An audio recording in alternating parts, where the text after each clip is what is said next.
न्यायिक समीक्षा। दोस्तों, क्या होगा अगर देश की संसद कोई ऐसा कानून बना दे जो आपकी आज़ादी छीन ले? क्या होगा अगर सरकार अपनी शक्तियों का दुरुपयोग करने लगी? क्या कोई है जो इन्हें रोक सके? हाँ, एक शक्ति है, एक ऐसा चेक एंड बैलेंस जो सरकार के हर फैसलों को परखता है। इसे कहते हैं न्यायिक समीक्षा, यानी कि जुडिशियल रिव्यू। यह सिर्फ एक कानून नहीं बल्कि लोकतंत्र का वो सुरक्षा कवच है जिसे संसद भी नहीं तोड़ सकती। इस शक्ति का जन्म 1803 में अमेरिका के मशहूर मार्बरी बनाम मेडिसन केस में हुआ था।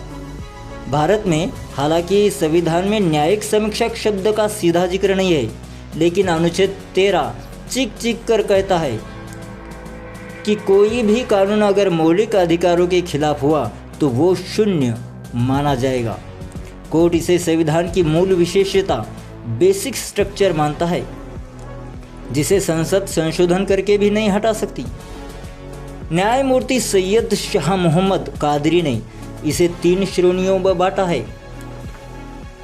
संवैधानिक संशोधनों की समीक्षा, मतलब क्या संविधान में किया गया बदलाव सही है। दूसरी श्रेणी है संसद और विधायिकाओं के कानून की समीक्षा, मतलब क्या बनाए गए कानून संविधान के दायरे में है। तीसरी श्रेणी है प्रशासनिक कार्यवाही की समीक्षा, मतलब क्या सरकार के फैसले और काम नियम के मुताबिक है। अब ध्यान से सुनिए, क्योंकि यही छिपी है असली गहराई। वो कौन से अनुच्छेद है जो कोर्ट को यह सुपर पावर देते हैं। अनुच्छेद 13 मूल अधिकारों से असंगत कानूनों को रद्द करना। अनुच्छेद 32 और 226 सुप्रीम कोर्ट और हाई कोर्ट को रिट जारी करने की शक्ति। अनुच्छेद 131 और 136 केंद्र राज्य विवाद और विशेष अपील सुनने की ताकत। अनुच्छेद 245 और 246 संसद और राज्यों की विधायी सीमाएं तय करना। अनुच्छेद 372 संविधान से पहले के कानून की निरंतरता की जांच। कोर्ट किसी भी कानून को 3 आधारों पर चुनौती दे सकता है। पहला आधार है क्या वह मौलिक अधिकारों का उल्लंघन करता है। दूसरा आधार है क्या वह बनाने वाले प्राधिकारी की सक्षमता से बाहर है। और तीसरी है क्या वह संवैधानिक प्रावधानों के प्रतिकूल है।